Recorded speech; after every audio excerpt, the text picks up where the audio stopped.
Yung mayroon ba tayong threat assessment, monitoring po? Of course, pagka meron tayong activity, we have to prepare. And when we say security and peace and order, one of that is paano maging maayos and orderly and peaceful ang isang activity. And of course, we are looking at the different threat groups. There are 3 threat groups, no?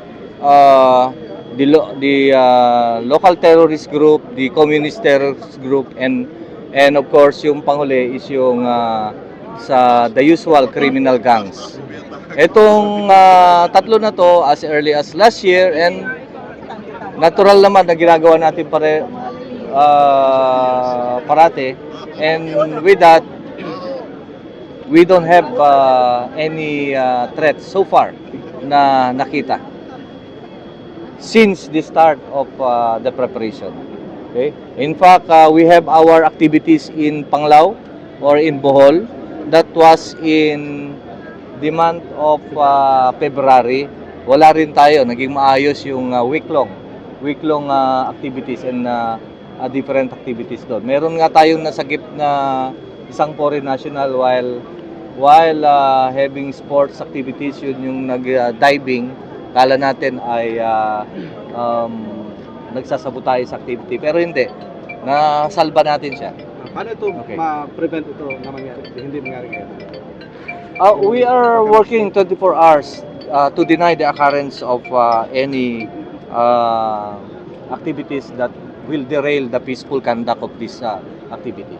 Ano ba yung direktiba natin sa mga police natin? If ever may mga post-oriented groups na gagawa ng mga Ang ating regional director, galing po ng MPD yan. At alam po ang gagawin niya yan. Lalong-lalo na, sinabi ko kanina, in Metro Manila, there are 3 protest rallies in a daily basis. At alam niya. And yesterday, we have approximately nationwide is about 11,000 protesters. Nationwide po yon. In Metro Manila, meron po tayong about 5,000. Naging maayos naman po ang ating pagsalubong or pag-secure ditong activity na to. Whether or not they have the necessary permit, ay nakahanda po ang pulis. At lalong-lalo na, if may mga protest na ganyan, they are prepared. Makikita mo yung kanilang mga gamit, may mga protective gear sila para maprotektahan yung sarili nila at maski nababatuhin or sila na mismo ang gagawan ng hindi maganda, ay protected sila. Okay? And of course, maximum tolerance is ensured and guaranteed. Sir Chief, sa ganito kadami mga forces na i-deploy, paano po natin ma-assure sa publiko, lalo-lalo na po sa mga delegado, ang kaligtasan at maging matagumpay na activity sa ASEAN? We are doing this. We are in coordination with each and everyone. Sinabi ko kanina, di ba?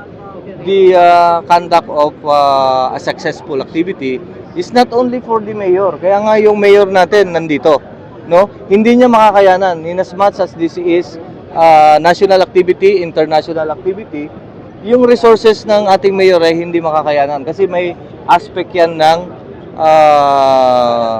mga pulis, no? Army meron din dito, meron din siyang emergency responders. Kaya nagsama tayo ng marami.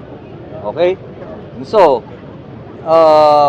with that different warm bodies, including their equipment yan hindi lang naman transportation assets, marami pang mga assets yun, no? Meron diyan fire truck, etc. Meron pa yung skills, and to include warm bodies. Nakita nyo, lahat yan magagamit para mag-prepare and to deny the occurrence of activities that will derail yung activity. In fact, meron nga yan mga scenario, may contingency planning, etc. Okay? Yun yung plano. In relation po, sir, satisfied po ba tayo sa assets and the show of force or magdadagdag pa tayo in the coming days? The security operations and preparations is a continuing one. Pagka nakita natin kulang, and then we will deploy. Pag nakita natin sobra, and then so be it. No? Basta ang security operations is a continuing a continuing one.